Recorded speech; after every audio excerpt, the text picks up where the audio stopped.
Students, welcome back to your science class. In the previous sections of this video, we were studying our chapter number 16, Water, a Precious Natural Resource, and we have studied up to the topic groundwater as an important source of water. So, in today's video, we will continue our chapter. So, for today's video, our first topic is depletion of water table. Depletion means deterioration of something. The water that we draw or take out from ground or various purposes gets replenished naturally by the seepage of rainwater. The water table at a place does not get affected as long as we draw as much water as is replenished by natural resources. However, in many areas, water table may go down if groundwater is being used at a faster rate than it is being replenished by natural resources. Some of the factors that are responsible for depletion of water table at a place are these are the most popular causes or factors which are responsible for depletion of water table. First one is increase in population. Since the population is increasing day by day, so to meet the needs of an ever increasing human population, more houses, offices, schools, shops and roads are being built. Means civilization as well as industrialization is increasing day by day. These construction activities need a huge supply of water. So borings are made at such construction sites to reach the water table and draw more and more groundwater.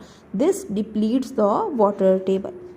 Next one is increase in industries. As I have already told you, since industrialization is increasing day by day, so the need of water is also increasing. That's why the depletion of water table is also occurring.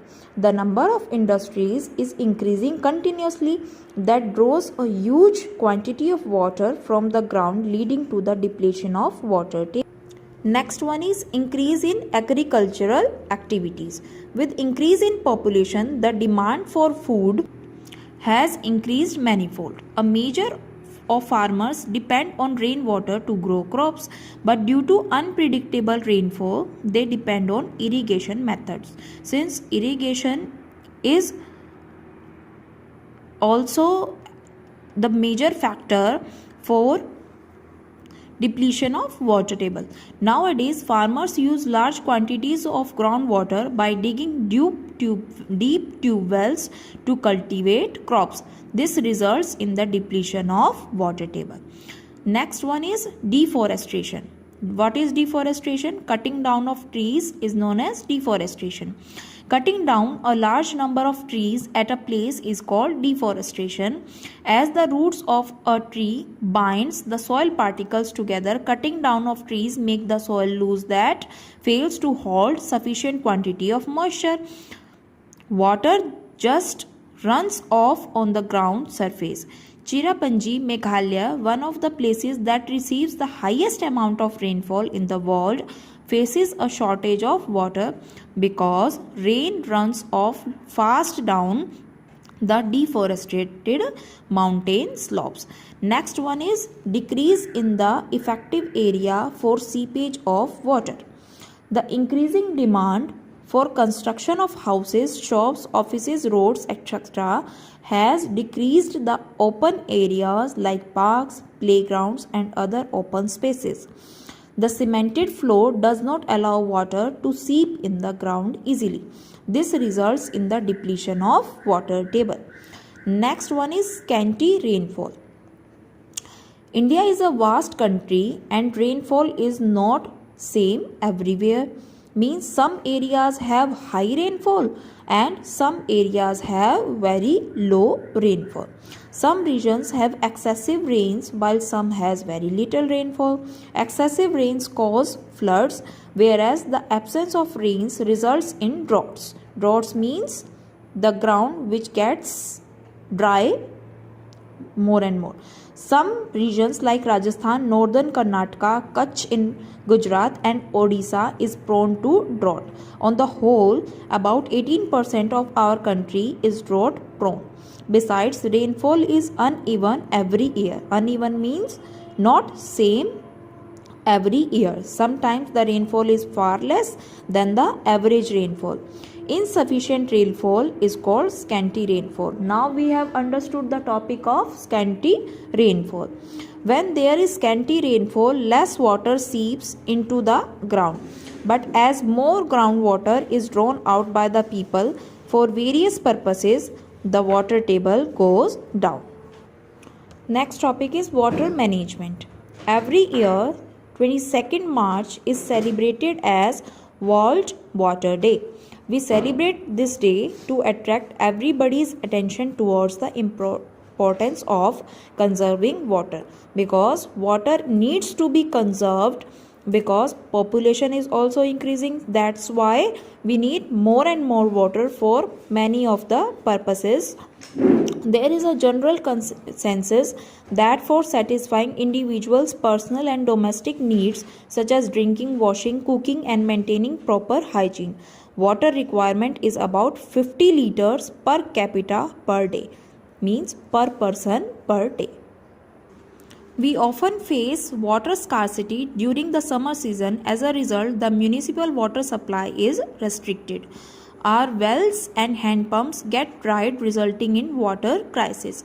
Due to this, as some places, especially during summers, we see long queues, fights, marches and protests for demand of water. Such frequent situations of water crisis alarm us to conserve water and prevent its misuses. In this figure, you can see that people queuing up for drinking water. The scarcity of water can be overcome by the proper management of available water that helps in the conservation of water and minimize its wastage. Some of the steps that can be taken for proper management of water are given below. First one is rainwater harvesting. In figure number 16.6, you will be able to see that the rooftop rainwater harvesting is done. One way of increasing the availability of water to overcome its shortage is rainwater harvesting. Rainwater harvesting basically means the collection of rainwater and purification of this rainwater for our basic purposes. The process of collecting rainwater from roofs and street corners and storing it for later use is called rainwater harvesting. In this method, water is collected in percolation pits and recharge wells so as to recharge groundwater. This is an ideal solution for water problem in areas with inadequate water resources. Rainwater harvesting may be advantageous due to the following reasons. First one is the water table can be raised by rainwater harvesting. It reduces the runoff, loss of rainwater. Availability of water supply for irrigation and other purposes is also maintained in dry months, means in summer seasons. It reduces flood and topsoil erosion. It reduces strain on the other modes of water supply. It increases the availability of clean water. Next is prevention of wastage of water. Wastage of water in household, commercial, buildings, schools and public places can be prevented by closing taps when not in use, repairing any leakage from pipes, etc. Next is revival of Bawris. At many places in India, we have an old age practice of water storage and water recharge system like Bawris. In figure number 16.7, you will be able to see the Bawris. Bawri is a step well in which the rainwater is collected and stored. It provides water to the people during drought periods, means in summer seasons. Due to the acute water shortage faced by the people in some places, the Bawris are being renovated and revived. Next is drip irrigation. Plants need sufficient water to grow. Plant absorb water through roots. Drip irrigation is a technique of watering plants by making use of a system of narrow pipes or tubes with small holes that deliver water drop by drop directly around the roots. In figure number 16.8, you will be able to see the drip irrigation. A field irrigated by drip irrigation, water is supplied drop by drop to each point. Thus, the wastage of water is avoided. This system allows the farmers to provide a high yield of crops with very little amount of water. Now, our last topic for this chapter is effects of water scarcity. First one is non-availability of food. Plants cannot carry out the process of photosynthesis without water. They cannot make food for themselves. Animals directly or indirectly depend on plants for food. Without plants, animals will also have no food. So, water is necessary for plants as well as animals and other wildlife also. Next is non-availability of oxygen. We know that oxygen gas is released in the process of photosynthesis that requires water. Without photosynthesis, there will be no oxygen, and no oxygen will be released by green plants, and hence no oxygen will be available to animals and humans for breathing. Next is less rainfall. Trees and green plants release a lot of water vapor into the atmosphere through transpiration. The water vapor helps in the formation of clouds in the water cycle. Trees in the forests help in bringing rain. The deforested area receives less rainfall. That's why there is a need to conserve more and more water. That was all for this video. We have completed our chapter number 16 now. Thank you.